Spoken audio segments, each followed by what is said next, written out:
Hi, my name is Luciano Costa. I'm a myeloma physician at the University of Alabama at Birmingham, and I'm here at the American Society of Clinical Oncology National Meeting, yearly meeting.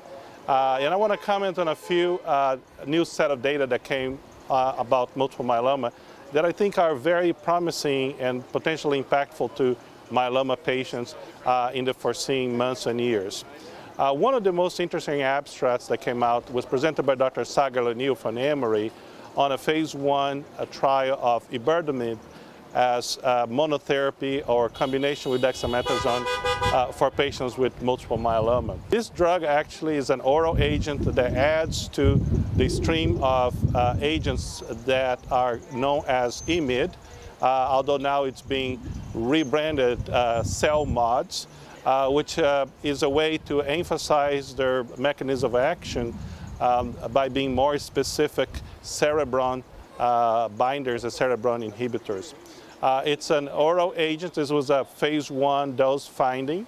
The interesting findings was it was very well tolerated. We didn't see some of the common toxicity that has been associated with other IMiDs, such as thalidomide, lenalidomide, and pomalidomide, particularly peripheral neuropathy, and particularly the venous thromboembolism. So it appears safe and well tolerated, and at the higher doses, or even at the lower doses, some activity was seen in about a third of the patients, keeping in mind that those patients were all exposed to other IMiDs, and in the vast majority refractory to lenalidomide and pomalidomide.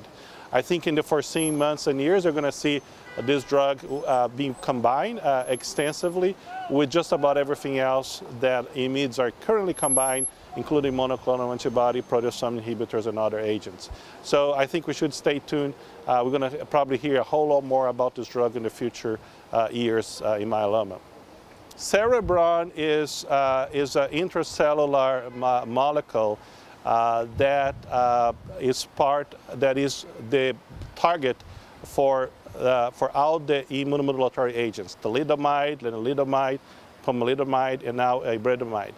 Interesting enough, this was not discovered until many years after we have started using those agents, and essentially the Cereblon essentially modulates the activity of two other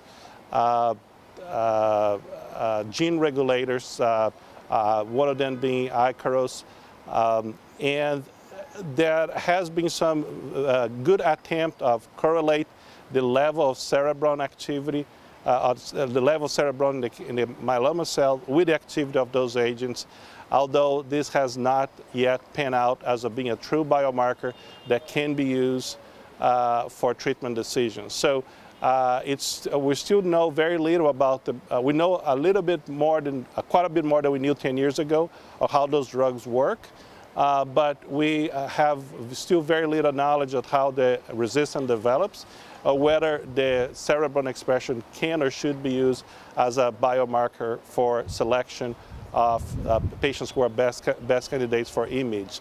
In part of that is because IMiDs have been a widespread success that seems to be a kind of fixture of just about any or the vast majority of myeloma regimens. So it's kind of has been challenged to find a subset of patients that would not benefit from an immunomodulatory agent. So the race has really been about making more specific, less toxic, more active immunomodulatory agents.